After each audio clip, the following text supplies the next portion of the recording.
going to be the Çağla, Fatma Çağla, ŞEVİK. We are going to start from the upper scale, the urban scale. Then we will move to the more architectural scale and discuss about the future of the urban design. So the Çağla is going to talk about a new process, a proposal for the interaction between the management plan and urban design. There is going to be a proposal for a new model. So let's hear Çağla. The stage is yours.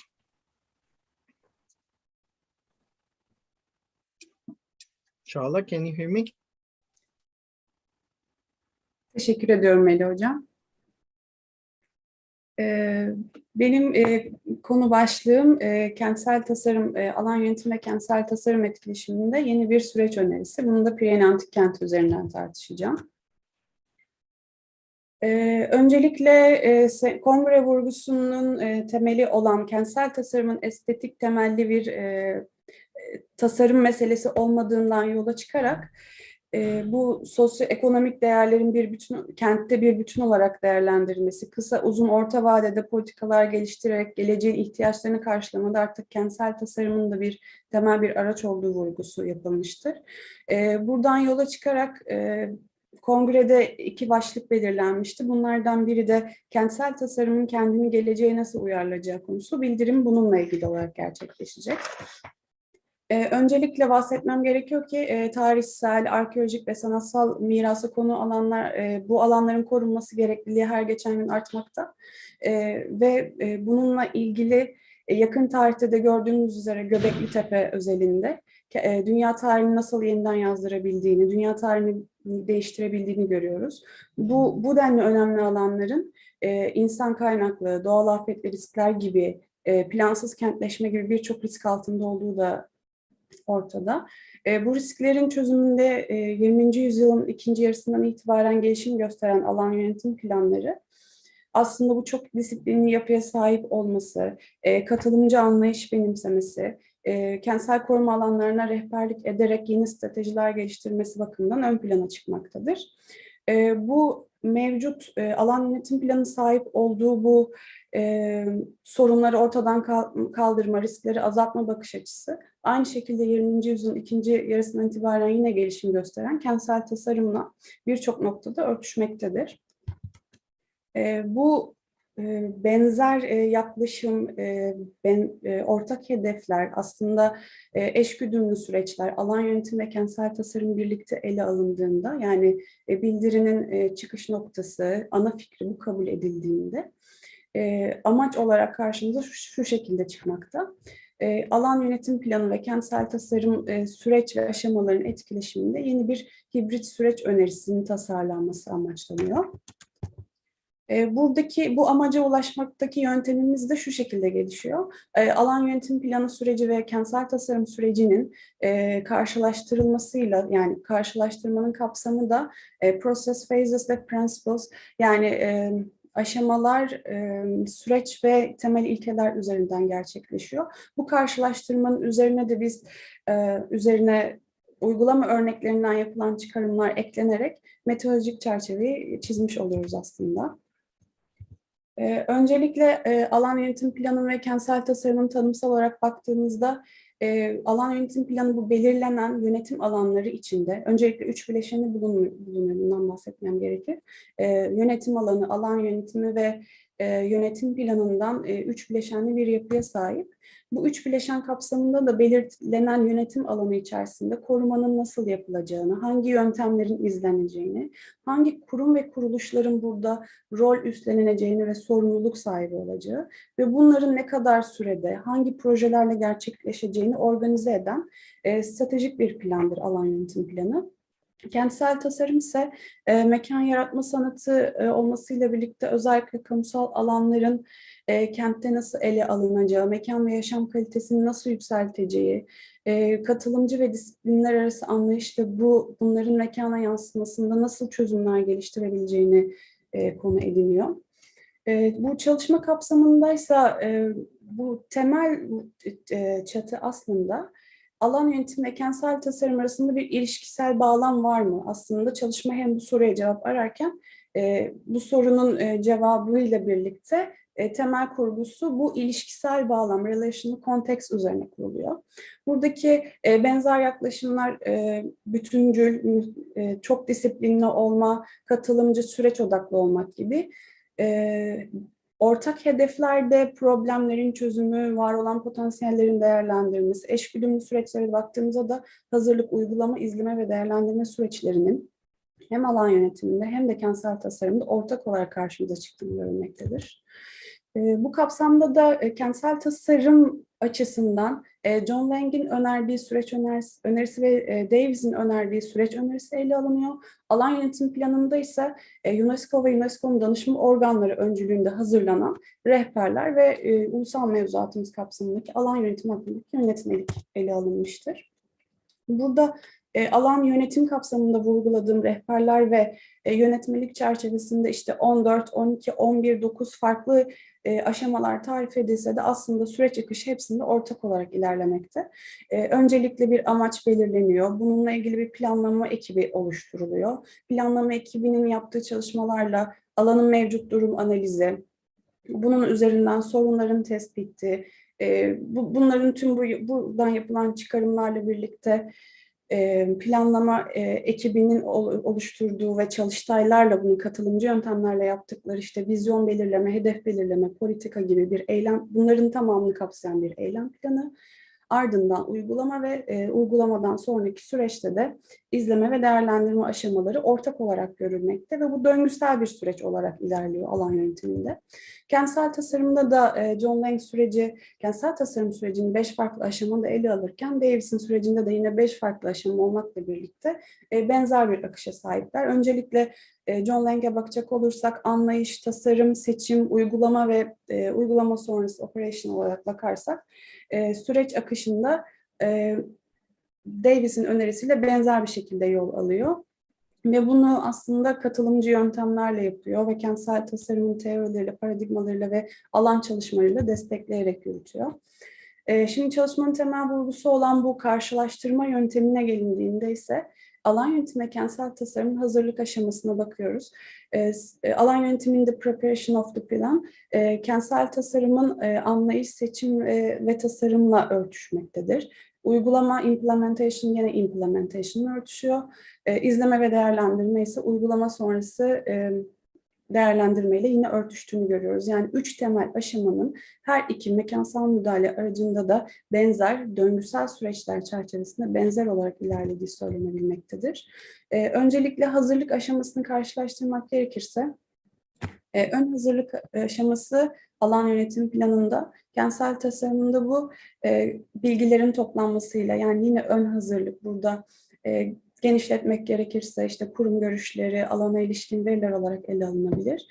İkinci aşamada analizlerin yapılması, sentezlerin yapılması kentsel tasarımda. Alan yönetimine geldiğinde yine benzer durumlarda mevcut durumun tespiti olarak karşımıza çıkıyor. Vizyon ve konseptler birbiriyle eşleşiyor. Eylem planı buradaki tasarımla olası ana planla eşleşiyor olarak yorumlanmaktadır. Uygulama aşaması yine kentsel tasarım uygulamalarıyla ve uygulama araçlarıyla bütünleşebilmektedir. İzleme ve değerlendirme aşaması da detaylı olarak baktığımızda kullanıcı deneyimlerinin ölçülmesi olarak görülüyor.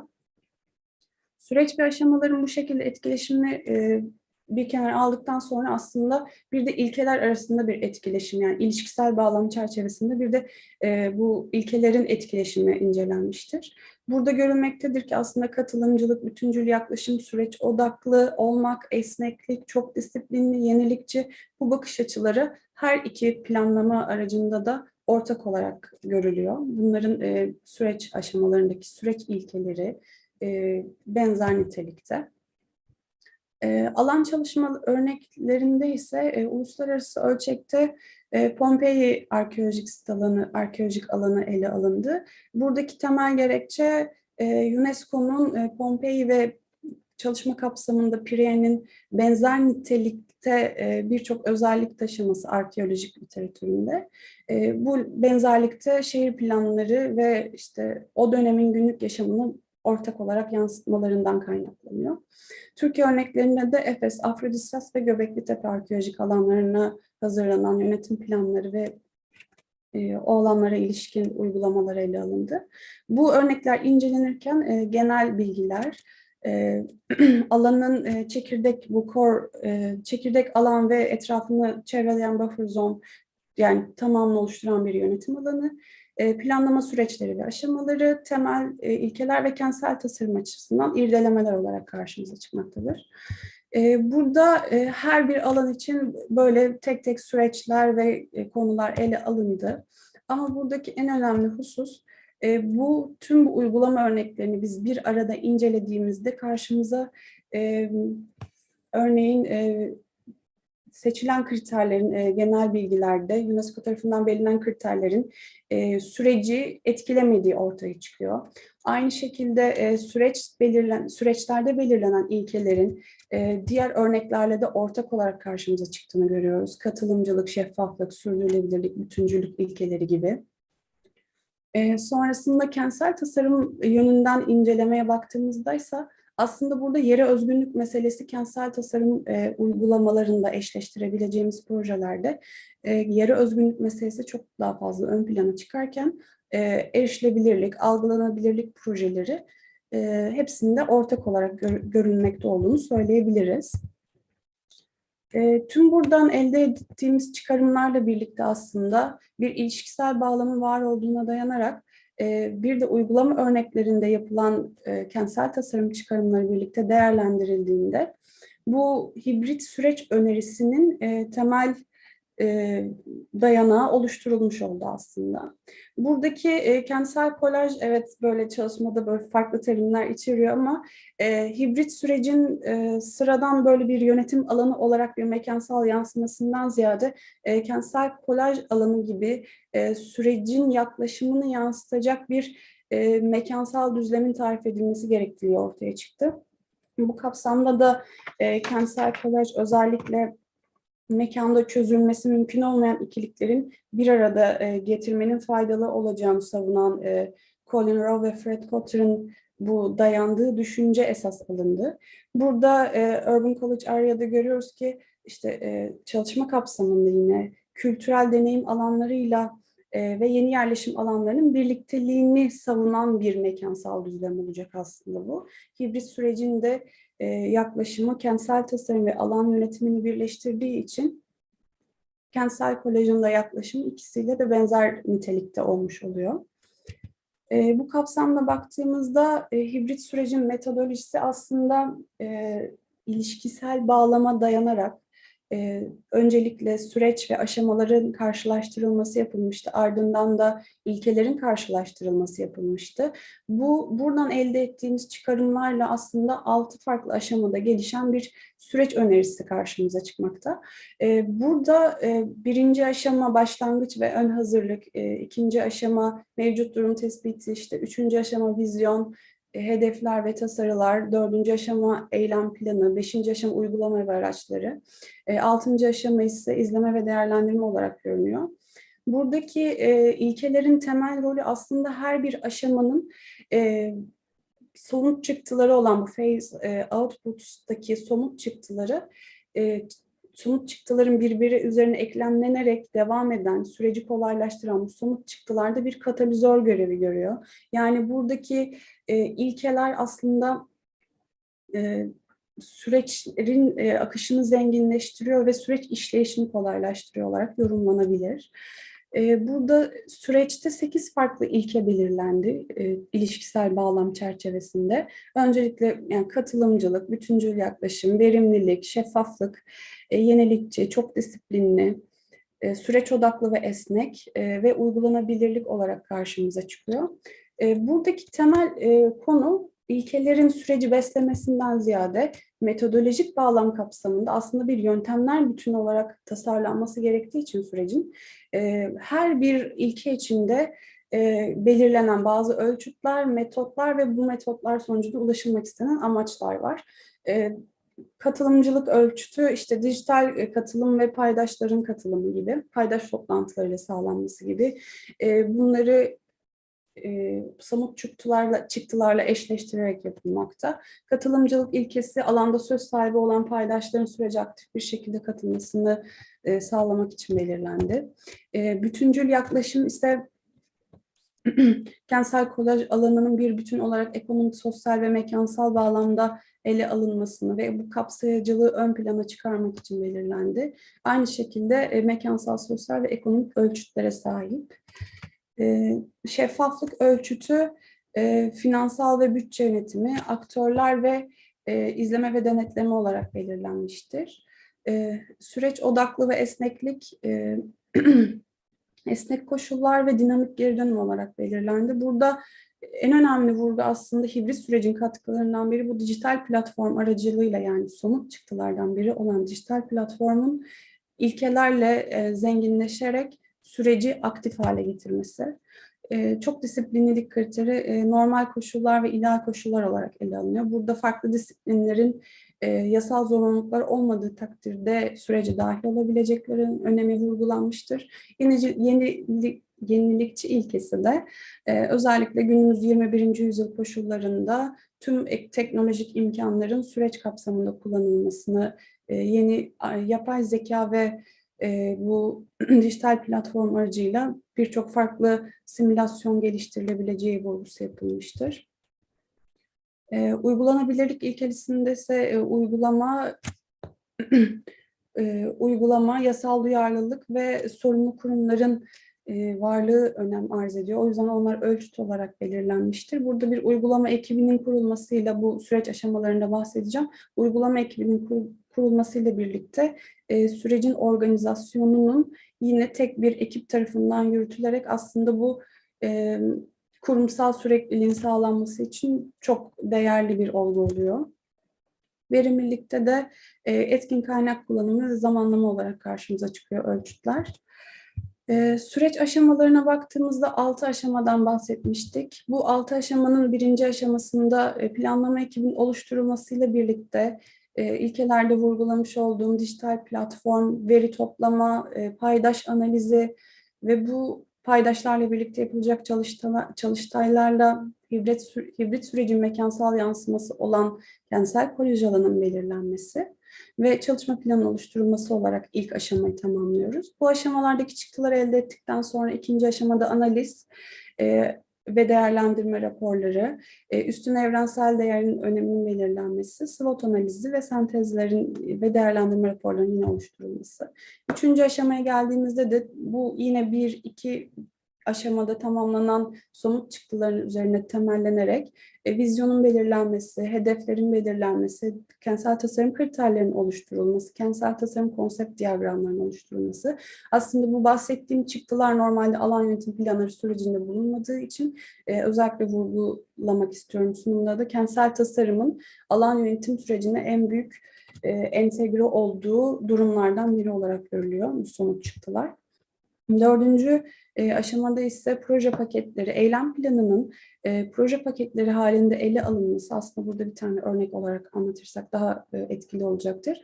Örnek olarak bir proje paketinin hazırlanması. Burada kentsel tasarım projelerinin bir ilham projesi olarak yer verilmesi, işte hedef yılının, kaynakların, sorumlu kuruluşların belirlenmesi, projelerin detaylı bir şekilde açıklanması gibi.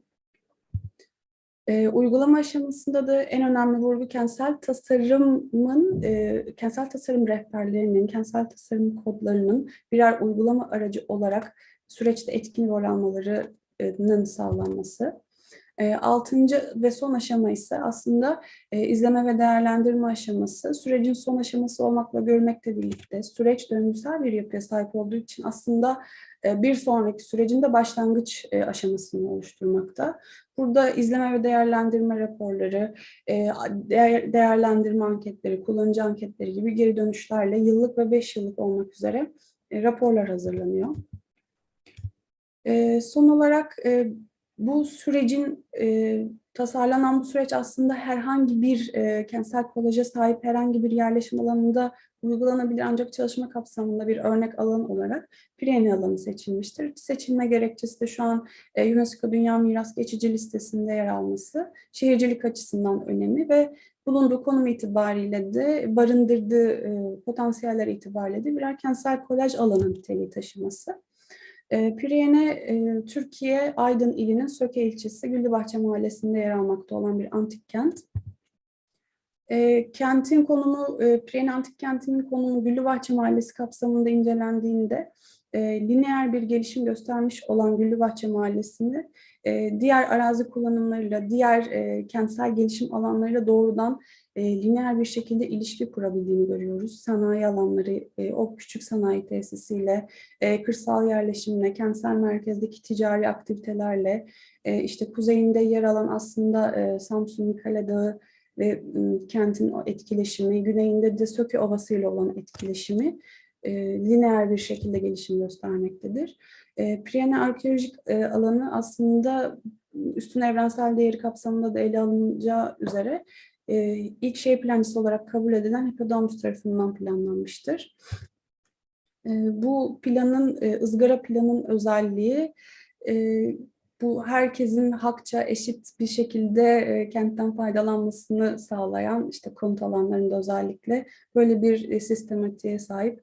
Bu planlama sistemi hala birçok New York, Manhattan ve İskenderiye gibi birçok yerde uygulanan sistem olarak görüyoruz. Üstün evrensel değerleri olarak Priene'de baktığımızda yine kentsel kolaj kapsamında model bir şehir niteliği taşıyor, yaşayan bir geleneğin simgelemesini sağlıyor, kültürel deneyim alanlarını oluşturuyor ve felsefe ve dini açıdan da bir birlikteliğin sağlandığı bir alan. Şematik olarak kentsel kolajın mekanında nasıl ele alması gerektiğini Priene üzerinden incelemek gerekirse aslında burada sarı leke olarak görülen residential area, yerleşim alanları, kırsal veya kentsel alan fark etmeksizin koruma alanı dışında alanlar olarak ele alınırken arkeolojik sit alanı niteliği taşıyan Priene ve onunla aynı doğrultuda kalan Aziz Nikolas Kilisesi ve çevresindeki tescilli yapıların olduğu bölge kültürel birikim alanları olarak ele alınıyor. Tabii ki bu alanlar kentsel kolaj niteliğinde ikisinin de birer etkileşim halinde bulunduğu düşünülerek bütüncül bir yaklaşımla kenti bütünüyle ele alan bir mekan vurgusu yapılmak isteniyor aslında. Buradaki temel vurgu bu. Bu vurgular yapısal, mekansal oluşumlarla birlikte aynı zamanda kültürel etkileşim ve Milli Park'ın ve Söke Ovası'nın getirdiği doğal etkileşimde göz ardı edilmemiştir. Sonuç olarak aslında diyebiliriz ki alan yönetim planı ve kentsel tasarım etkileşiminde her iki mekansal müdahale aracının da benimsedikleri bu ortak hedef, benzer yaklaşım ve eşgüdümlü süreçlerden elde ettiğimiz bir ilişkisel bağlam üzerine kurulan hibrit süreç önerisi, kentsel kolaj alanında savunduğu düşünce doğrultusunda kentte bu alanların iki ayrı olgu olarak değil, bir bütün olarak ele alınması gerektiği ortaya çıkıyor. Ve bu bütüncül alana da çözümler üretmede, riskleri ortadan kaldırılmada, hibrit sürecin proje geliştirmede, mekansal müdahale aracı geliştirmede bir yöntem olarak kullanılması gerekliliği ortaya çıkmaktadır. Kongre vurgusunda ise kongrenin bu bildirilerden beklentisi olarak kentsel tasarımın geleceğinde yeni araçlar oluşturma, yeni yaklaşımlar geliştirme ve yeni anlayışlar benimsemede, yani bu kadar yeni vurgusunda yeni bir bakış açısı, yeni yöntem ve yeni bir süreç tarifi olarak bu bildirinin bir katkısı olacağını düşünüyorum. Emeği geçen herkese teşekkür ederim. Öncelikle İstanbul Planlama Ajansı'na, Mimar Sinan Güzel Sanatlar Üniversitesi'ne ve Kentdam'a.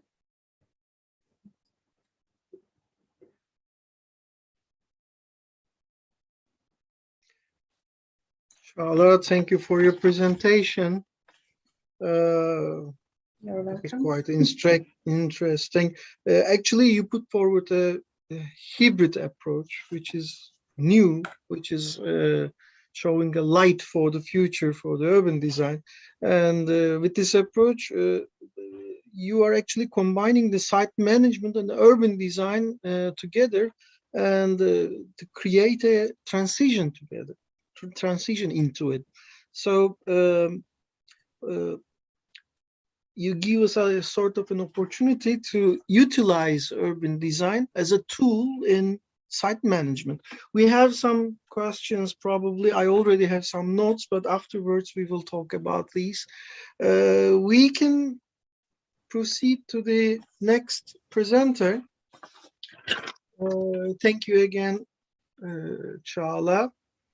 The next presenter is Saira. ABBASİ is here, I see that. It's a team of presenters. Architect Saira ABBASİ, Politechniko Gdańsk. Doctor Engineer Architect Łukasz BUGALSKİ, again Politechniko Gdańsk. Doctor Engineer Architect Małgorzata KOSTRZEWSKA, I hope I can pronounce it right. Dr. Justyna MARTYNİUK-PŁICZEK, and architect Dimitri SUTAR from Sapienza University of Rome. Saira is with us now, but I cannot. Yes, I'm here. Her camera is. I was sleeping. Yes, yes. Here you are. Okay. At the beginning of the session, I tried to emphasize that we are starting from the larger scale and we're going to go down to the different scales. So as far as I understand, you will going to run after the historical traces, and we're going to bring us the future according to, or reading the historical side of the city. So you may proceed, stage is yours. Thank you. I will first begin by sharing my screen. Please let me know if you can see it. Yes, we can see your presentation. Okay. Okay. So before I start, I want Dr. Justyna Martynuk was trying to connect. She's having Wi-Fi issues. So she sends her apologies that she's unable to join us for the moment. So now I'm going to start with the general topic, and then I'll explain further how it is going to be. So our topic is the layered morphology of Gdańsk city, the past, present, and the future. So first of all, I'll talk about the location. So our city Gdańsk is located in Poland, which is in Central Europe, with the Baltic Sea in the north. We have Lithuania, Ukraine, and Russia towards the east, and Germany in the west. Why this is also pertinent to mention is because the history of Poland and also of Gdańsk is actually a very complex history, because Poland did not remain an independent state alone. It was ruled by the Prussian forces and from the German side as well. So we see a lot of complex multi-layers happening over here in the city. And also to mention, the terrain of Poland in general is very flat. They just have one major mountain range, which is not in close vicinity to our city. And we see that water bodies and rivers play a very integral role in the shape of settlements in and around Poland. So our study is basically based on the tools and methodologies of the Italian School of Planning Typology, which was developed by Muratori and his contemporaries like Caneggia and Maffei. And the research is meant to understand the process of formation of the city and its future.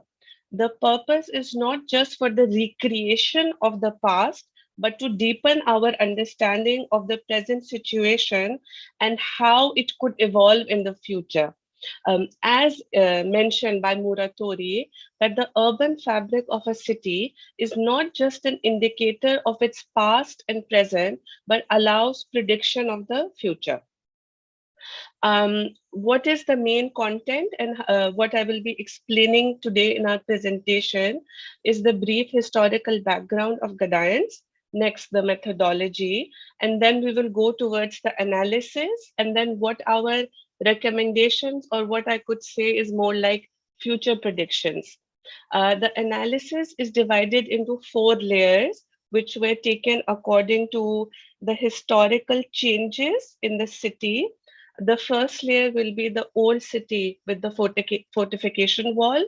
Then second layer is old city with new fortification wall. Then the third is the moment before the destruction. I will explain this, what destruction, and we will talk about what happened in World War II. And then the fourth layer is after the destruction of World War II. So the background of it is like this, and why we considered Gdańsk and the reading of Gdańsk using the Italian School of Planning typology. Firstly, because it allows us the study of a city in Central Europe, which is not very common in the application of the Italian school. Secondly, because in 1949, we see that the city was extensively damaged by the war. Sorry, in 1945, the city was extensively damaged in the war, and around 90% of its urban fabric was demolished. This was, of course, later rebuilt. But because of this event, and then the later development of the urban fabric of the city, we can find markers for the reading of other similar historical cities where the urban fabric may be badly damaged. For example, we know that recently during the Russian bombings, the city of Kyiv has been damaged. So it is not just something we're looking for the past, but also for current situations, ongoing wars, disasters, or catastrophes that are happening at the moment. So the historical background of Gdańsk.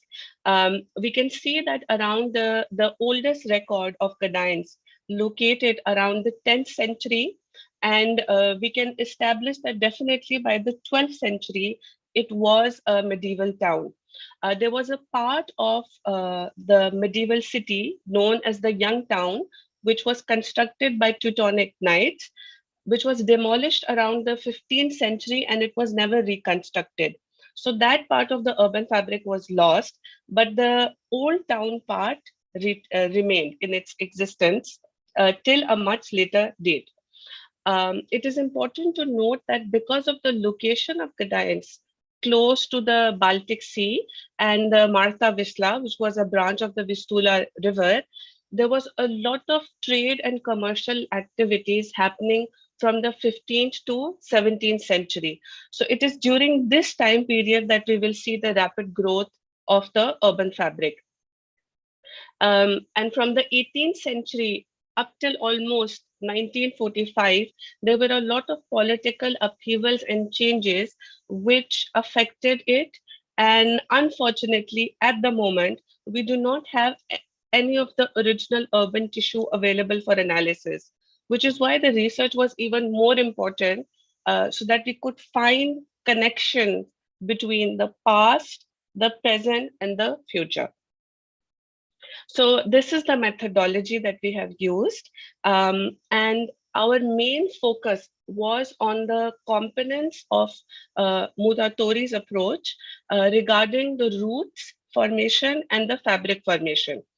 We have divided it into 4 main phases, and this study focuses on phase 1 and phase 2. This is about the poles, nodes, and matrix root identification. Once they were established, then we go deeper into the building root, connecting root, and restructuring root.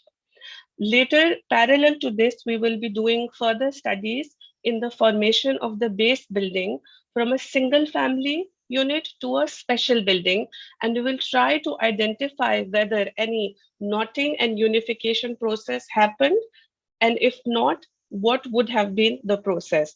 But that would be for parameters of future studies.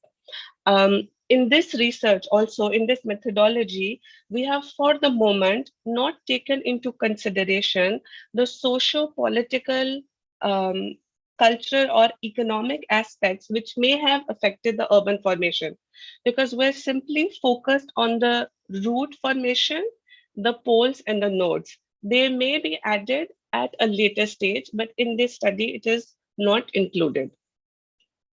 So this is the,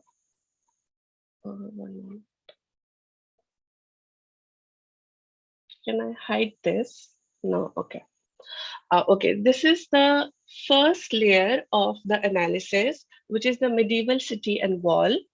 This has been done using the Clopal map, which is interesting because the Clopal map itself was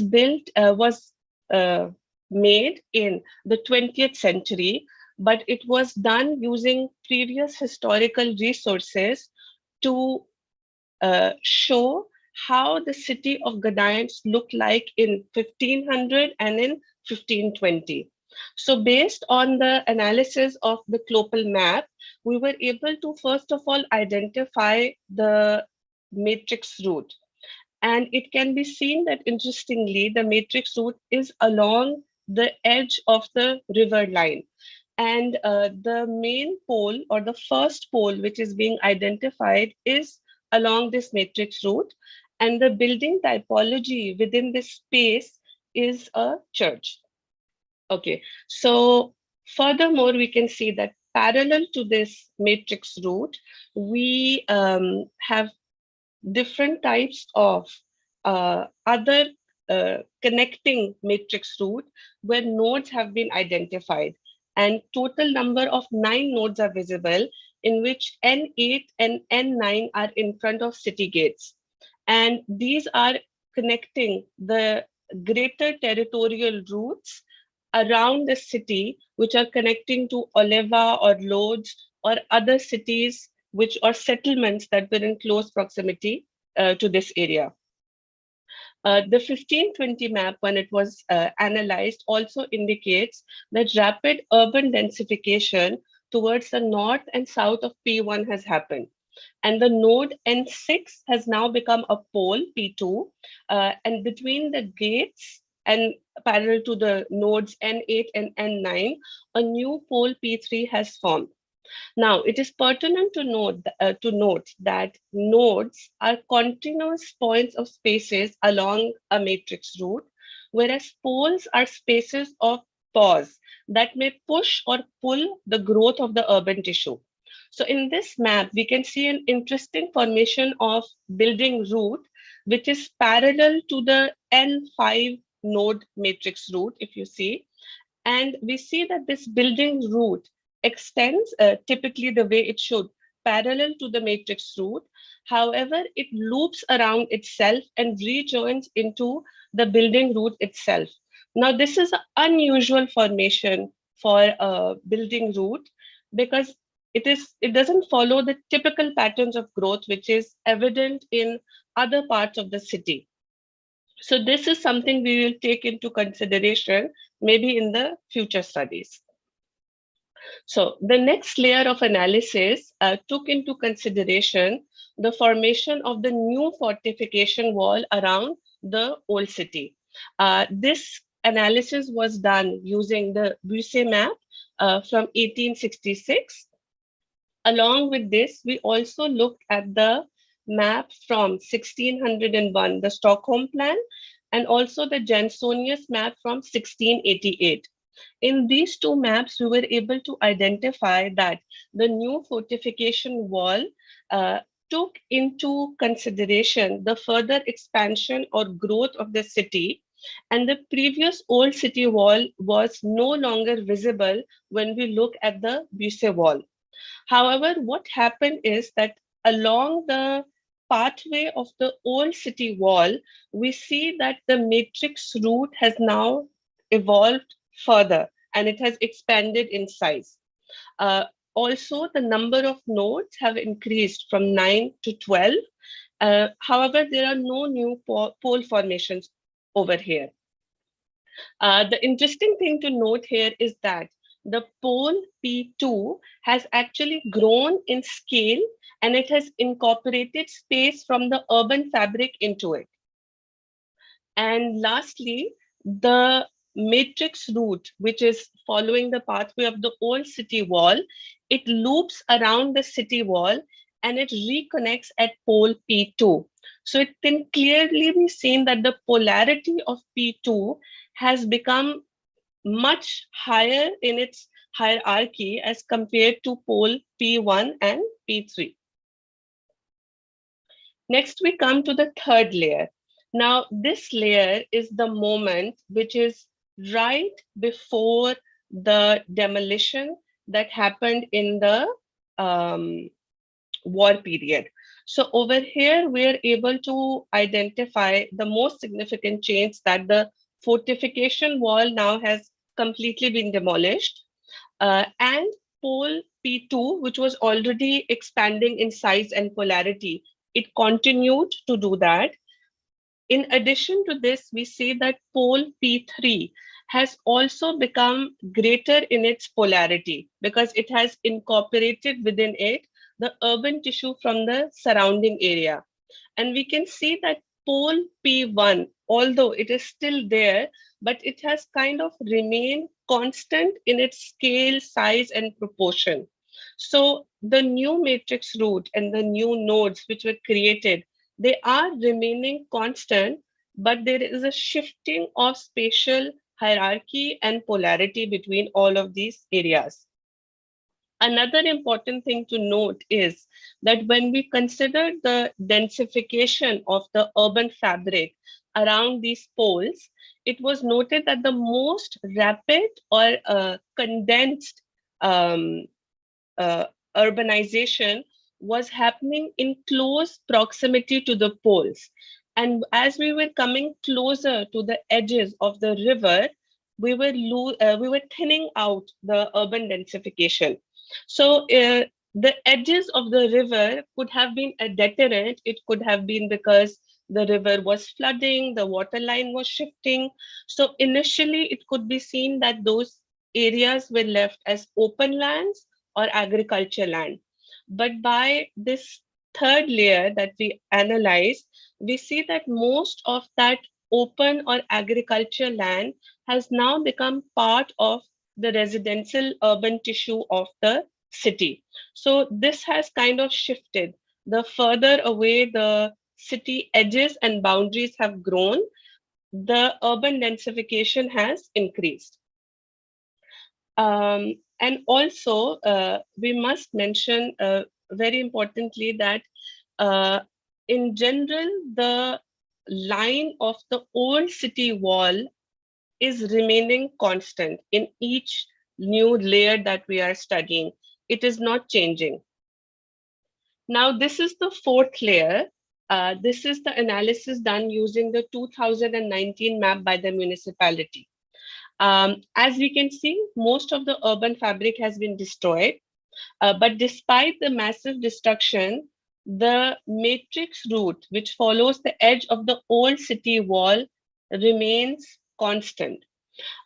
Even though the edges of the wall are no longer there vertically, we can see that they are remaining constant as horizontal edges. Also, the dense or compact urban fabric visible until the 1939 map is now gone.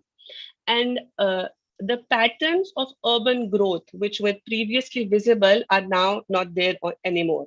The blocks appear to have been composed along the edges of the previous routes, but no patterns are visible because it appears that the blocks do not have any precise pattern or growth of continuation from the previous fabric.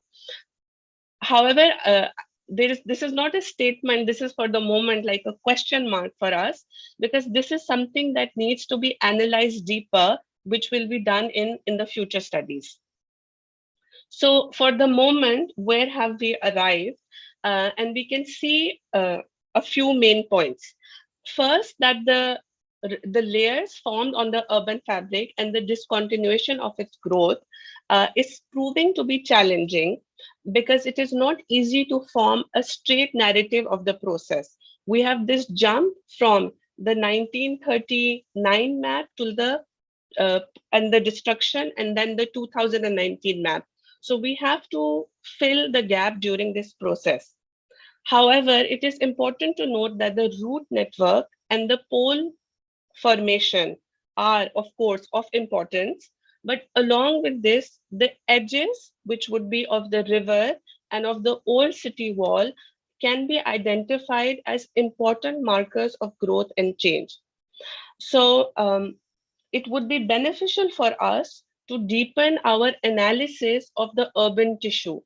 For this, we are taking the, if you see the urban tissue along the matrix road of the nodes N4 and N5, because over here we can find two main types of growth patterns.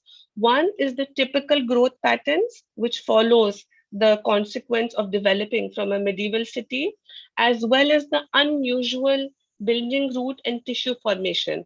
So this sample area would be used for our next phase of the research. Also, in the current map, it can be seen that the pole P2, which already exists in a polarity, it can be reconnected with the pole P1, which lost completely its polarity. We can try to reconnect pole P1 with N6 node and create a new node which would connect it to the waterfront. So we can follow what the previous process of node and pole formation was happening and try to implement it in the urban fabric. And that's it. In conclusion, we would just like to say that once we're able to identify the unification and knotting process, we will be able to formulate a better methodology for historical cities like Gdańsk or other historical cities that have suffered from the discontinuation of their formation due to catastrophes like war or natural disasters. And thank you. Thank you so much. Thank you for this detailedly analyzed and well-prepared presentation. Actually, we are done with the presentations. We may continue with the questions. We still have quite a lot of time, actually half an hour. First, I will ask the audience if they have any question. Maybe then I will add my notes too. Any questions? Actually, I forgot to mention at the very beginning, you may use your raise hand button at the bottom of the screen. You will see the symbol of hand. If you push the raise hand button, then my colleagues is going to let you open your microphone, and then you will be able to speak. I cannot see from the chat window any question.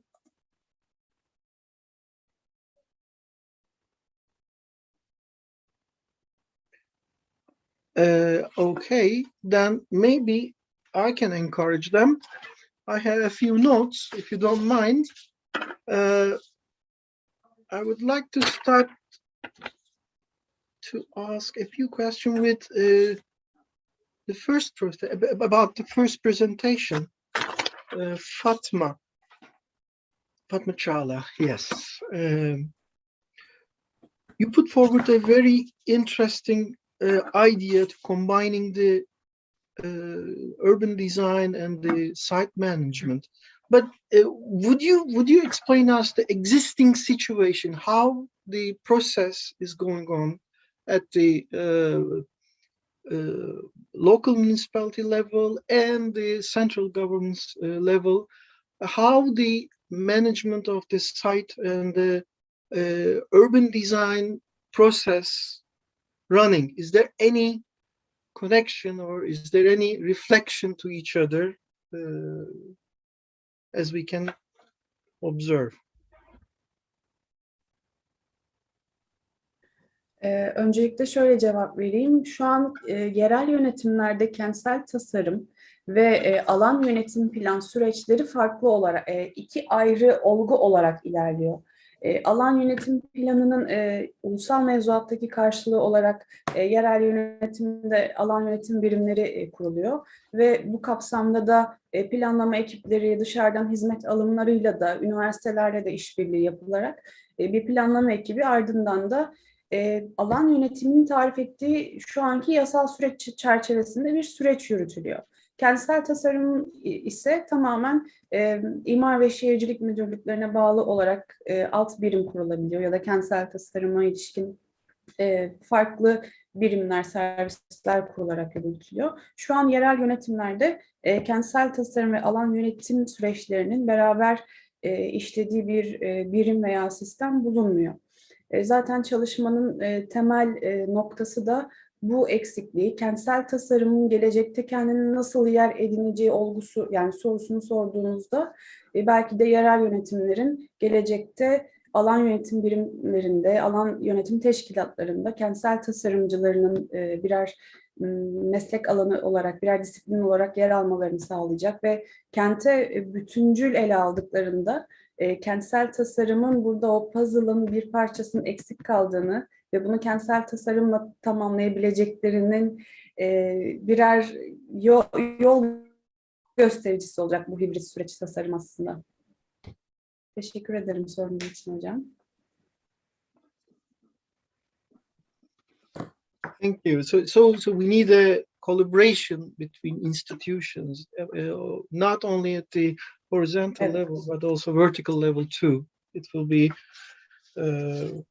actually another project to be proposed. Thank you so much. If there is no other question, I also want to ask a question for the other team. Checking my notes in the meantime. Yes, layered morphology is really very interesting because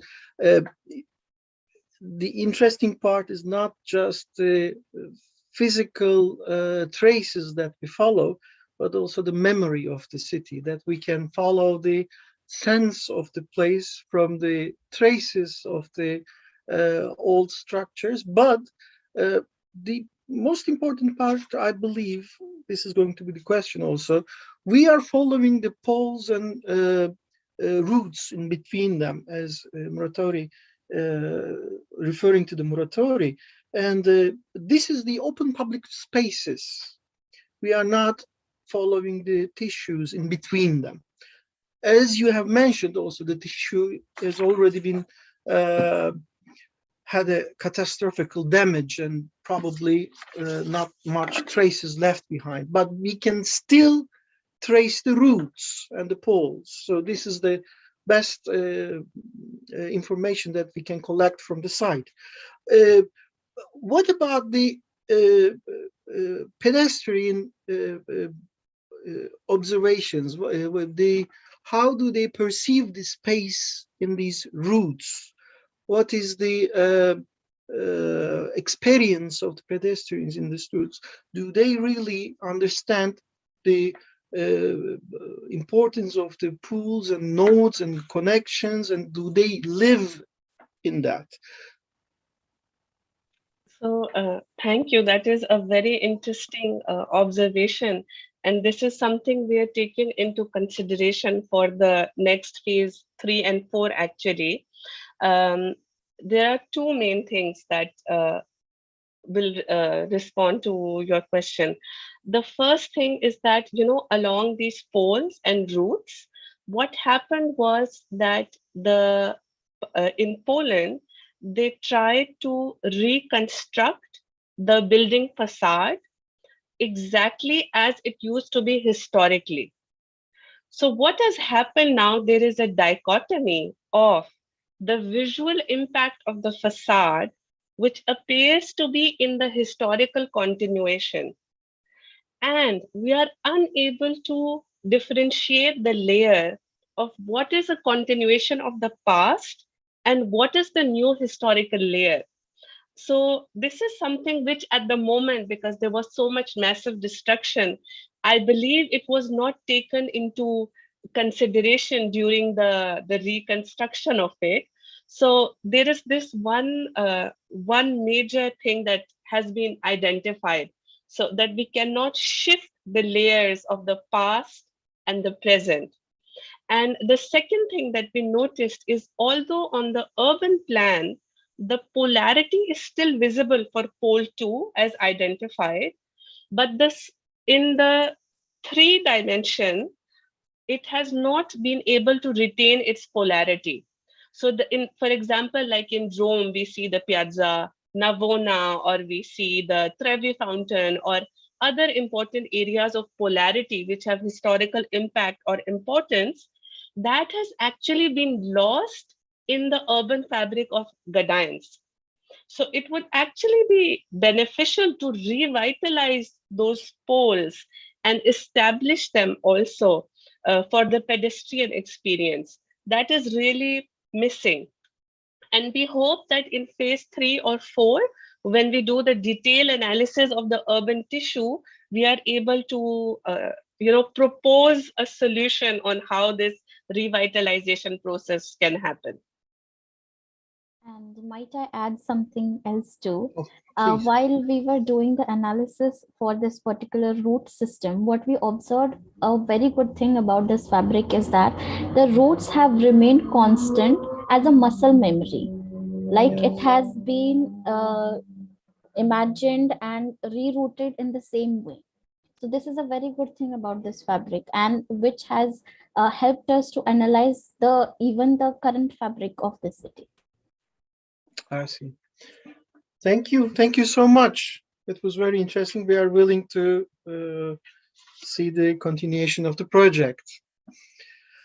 So again, I'm checking the questions, if there is any from the audience side.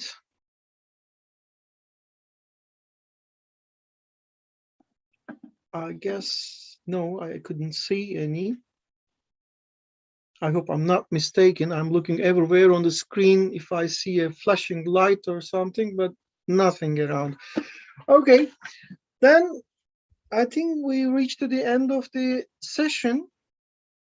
If you have something else to add, we appreciate to hear it.